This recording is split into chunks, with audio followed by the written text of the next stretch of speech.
मित्रांनो, रेशन धान्य वितरणाच्या नियमामध्ये जानेवारी 2026 पासून पुन्हा एकदा बदल केले जाणार आहेत आणि जानेवारी 2026 पासून काय बदल होणार आहेत हेच आजच्या व्हिडिओच्या माध्यमातून थोडक्यात जाणून घेण्याचा प्रयत्न करणार आहोत। नमस्कार मित्रांनो, मी प्रभाकर, आपण पाहत आहात आपले माहिती केंद्र। चॅनलवरती नवीन असाल तर सबस्क्राइब करायला विसरू नका, जेणेकरून असेच नवनवीन अपडेट सर्वात प्रथम आपल्यापर्यंत पोहोचतील।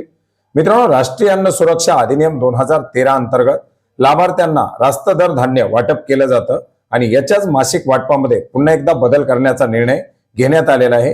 राज्यातील अंत्योदय अन्न योजना याचबरोबर प्राधान्य कुटुंब लाभार्थी योजना या दोन्ही धान्य वितरणाचं प्रमाण जानेवारी 2026 पासून नव्याने निश्चित करण्यात येणार आहे। मित्रांनो, सध्या डिसेंबर 2025 चं वितरण सुरू आहे, याच्यामध्ये कुठल्याही प्रकारचा बदल केला जाणार नाही।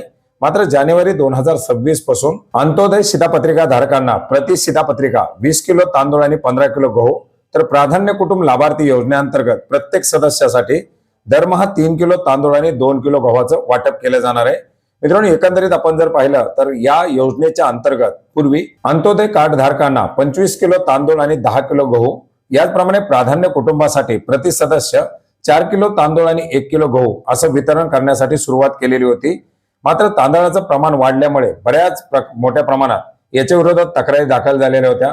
गहू कमी झाल्यामुळे काही कुटुंबांना अडचणीचा सामना करावा लागत होता आणि याच पार्श्वभूमीवरती करण्यात आलेल्या मागणीच्या पार्श्वभूमीवरती पुन्हा एकदा या वितरणामध्ये बदल करण्याचा निर्णय घेण्यात आलेला आहे। डिसेंबर 2025 या महिन्यासाठी सध्या सुरू असलेल्या प्रमाणामध्ये वितरण सुरू राहणार आहे। तर जानेवारी 2026 पासून अंत्योदय शिधापत्रिका धारकांना 20 किलो तांदूळ आणि 15 किलो गहू, तर प्राधान्य कुटुंबातील प्रत्येक सदस्याला 3 किलो तांदूळ आणि 2 किलो गहू अशा प्रमाणामध्ये वितरण केलं जाणार आहे। तर मित्रांनो, जानेवारी 2026 पासून पुन्हा एकदा राज्यामध्ये हा बदल करण्यासाठी मंजुरी देण्यात आलेली आहे, ज्याच्यामुळे रेशनच्या संदर्भात असलेल्या मोठ्या प्रमाणात तक्रारी आता कमी होण्यासाठी मदत होणार आहे। धन्यवाद।